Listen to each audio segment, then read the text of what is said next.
And now for the introduction of how the treatment is given, may we have Sir Joel Villalobos.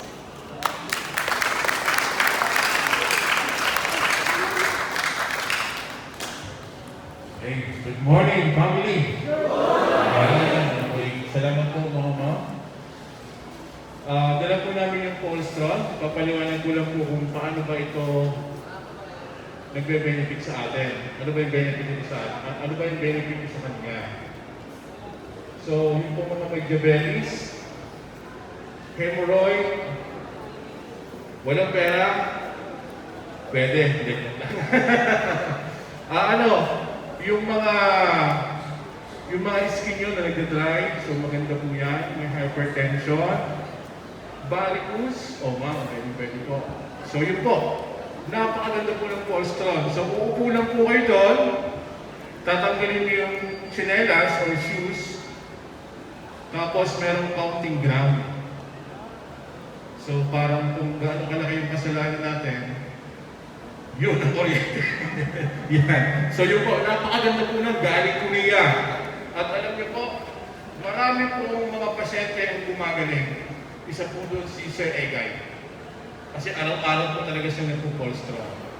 So yun po, i-enjoy po natin yung treatment ng Colostrum, lalo-lalo po yung acupuncture sa pamamagitan po ni Dr. Chong Jayan. Salamat po. Okay, thank you so much for that informative discussion. Thank you, Sir Villalobos, for the detailed and enlightening explanation.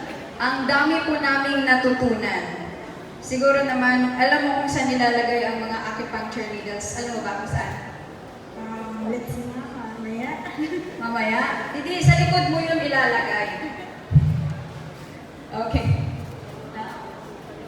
Now, before we move on the actual treatment, we want to take another moment to recognize and honor the individual and organization who made today's vision possible. Their hard work and dedication have brought this incredible opportunity to our PDLs and personnel. This event wouldn't have been possible without their unwavering support and commitment to the well-being of our community. To formally present the certificates and tokens of appreciation, we are honored to call on Jail Superintendent Ronald G. Bajo, our male jail warden, and Jail Senior Inspector Bernita M. Endrinal, our female jail warden. Let's give them a round of applause as they come forward to recognize the invaluable contributions of our guests.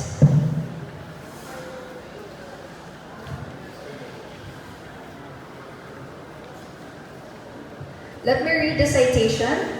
Certificate of Appreciation is proudly presented to for your unwavering dedication and tireless efforts in conducting the Oriental Medical Mission Acupuncture for the persons deprived of liberty and personnel at General Trias City Jail.